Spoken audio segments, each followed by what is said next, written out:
صفحہ نمبر 65 بہشتی زیور حصہ اول۔ اعوذ باللہ السمیع العلیم من الشیطان الرجیم بسم اللہ الرحمن الرحیم۔ فالصالحات قانتات حافظات للغیب بما حفظ اللہ۔ سو جو عورتیں نیک ہیں اطاعت کرتی ہیں مرد کی غیر موجودگی میں، بحفاظت الہی نگہداشت کرتی ہیں۔ اسی ارشاد خداوندی کے مفہوم کی وضاحت اور اس پر عمل کرنے کا طریقہ جاننے کے لیے بہشتی زیور حصہ اول۔ مسلمان لڑکیوں اور عورتوں سے متعلق زندگی کے تمام اہم اور ضروری مسائل کا بیان اور ہدایات۔ حکیم الامت حضرت مولانا محمد اشرف علی تھانوی رحمۃ اللہ۔ صفحہ نمبر 65 پیج نمبر 65۔ یہ سبجیکٹ ہمارا چل رہا ہے موزوں پر مسح کرنا۔ یہ جو چمڑے کے موزے ہوتے ہیں، جراب نما ہوتے ہیں، جو انسان اپنے پاؤں میں پہنتا ہے ان کو موزے بولتے ہیں۔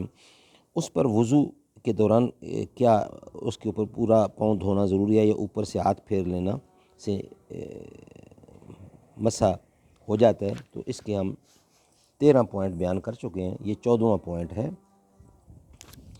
اگر ایک موزہ اتار ڈالا تو دوسرا موزہ بھی اتار کر دونوں پاؤں کا دھونا واجب ہے۔ نمبر 15، اگر مسح کی مدت پوری ہو گئی تو بھی مسح جاتا رہا، اگر وضو نہ ٹوٹا ہو تو موزہ اتار کر دونوں پاؤں دھوئے، پورے وضو کا دہرانا واجب نہیں، اور اگر وضو ٹوٹ گیا ہو تو موزے اتار کر پورا وضو کرے۔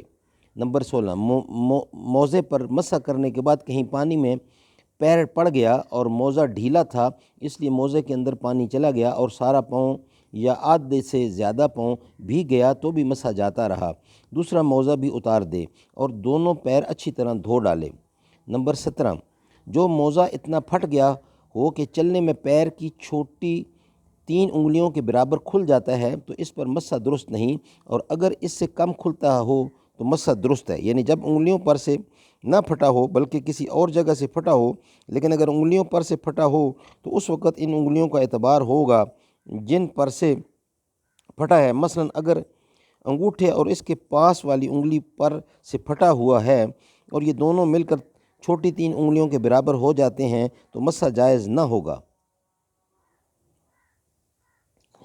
جو موزہ اتنا پھٹ گیا ہو اور چلنے میں پیر کی چھوٹی 3 انگلیوں کے برابر کھل جاتا ہے تو اس پر مسح درست نہیں، اور اگر اس سے کم کھلتا ہو تو مسح درست ہے۔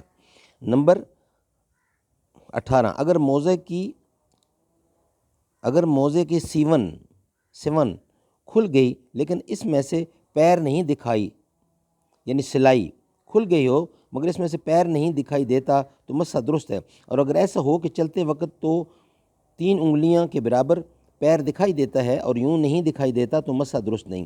نمبر 19، اگر ایک موزہ میں 2 انگلیوں کے برابر پیر کھل جاتا ہے اور دوسرے موزہ میں 1 انگلی کے برابر تو کوئی حرج نہیں، مسح جائز ہے، اور اگر ایک ہی موزہ کئی جگہ سے پھٹا ہے اور سب ملا کر 3 انگلیوں کے برابر کھل جاتا ہے تو مسح جائز نہیں، اور اگر اتنا کم ہو کہ سب ملا کر بھی پوری 3 انگلیوں کے برابر نہیں ہوتا تو مسح درست ہے۔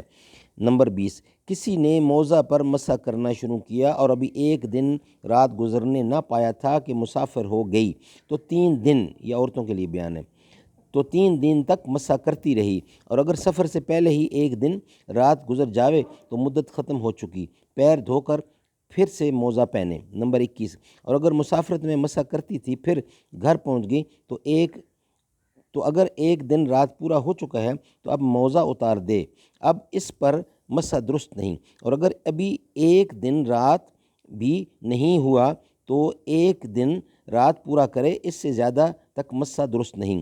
نمبر 22، اگر جراب کے اوپر موزے پہنے ہیں تب بھی موزوں پر مسح درست ہے۔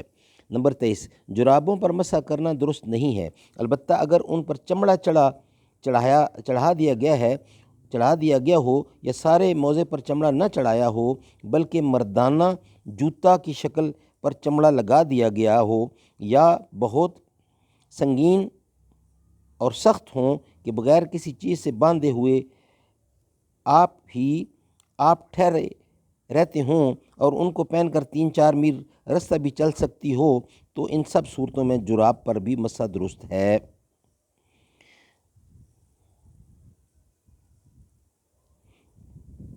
اس زمانہ کی جرابوں پر جوتوں کی شکل پر چمڑا لگا لینے کے بعد بھی مسح کرنے میں فقہا کا اختلاف ہے، اس لیے احتیاط اسی میں ہے کہ جوتا کی شکل پر چمڑا لگے ہوئے موزوں پر بھی مسح نہ کرے،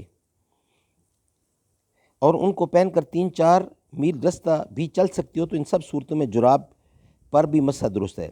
مسئلہ نمبر 24، برقع اور دستانوں پر مسح درست نہیں۔ صدق اللہ العلی العظیم و صدق رسولہ النبی الکریم و نحن علی ذالک من الشاہدین و الشاکرین۔